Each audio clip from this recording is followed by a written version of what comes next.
Hello, hello, hello, hello mga guys. Nandito na naman tayo ngayon sa ating vlog ngayong umaga.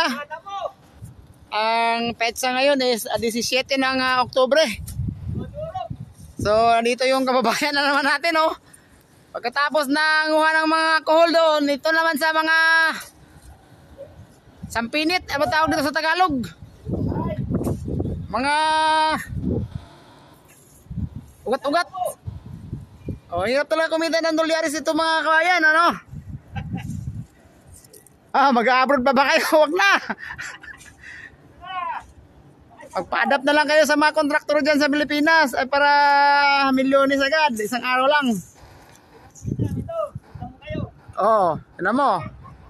Kababayan natin, oh, naghihirap para kumita ng dolyares. Yung iba, paisi-isi lang, milyones. Anak ng tipak lang, oh. Oh, tatapas ng damo. Pinaghirapan talaga ang dolyares, hindi yung bigla-bigla lang nakukuha. Itong kababayan natin, kahit anong skill meron to. Electrician, mechanic, minsan nagwe-welding, minsan nag-electronic, minsan nagtatapas ng damo. Ang buhay talaga, oh. Biro mo yan? Saan ka pa? Sa Cayman Island ka na.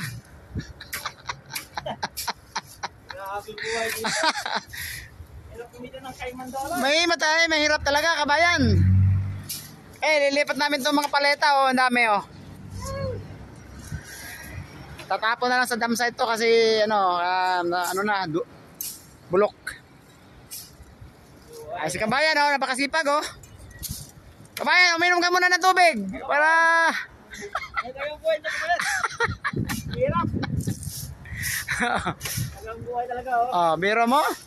Yan ang maganda, pinaghihirapan talaga yung kita, hindi yung saan-saan sa mga milyones ka nga pero nasama-sama namang galing yung pera. Biro na yan.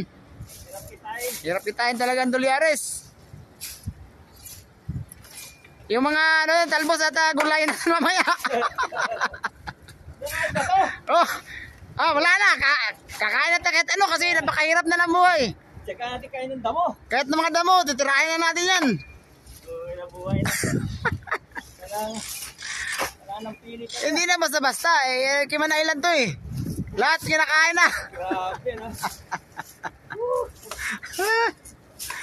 Ayan, oh, ayan, oh. Kaya dito na kayo, magdamo kayo. Dito na tayo, magdamo sa Cayman Island. Ito, damong pinaghirapan. Tanghalin tapat, alas 11 ng tanghali. Kain. Wala na kain-kain, trabaho na ng trabaho. Yan ang mga talagang trabahante na hinahanap ng mga tao, hindi yung puro upo. Pag nandyan yung amo, napakasipag. Pag wala, puro upo. Hirap kabayan. Hirap talaga. Ang buhay pa yan, no? Matindi.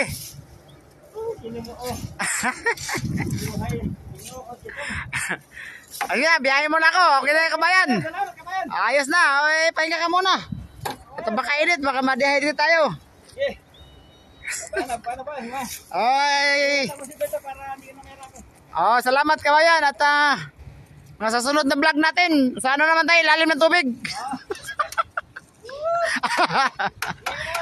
Okay. Ayun yung truck ko, nag-aantay, oh.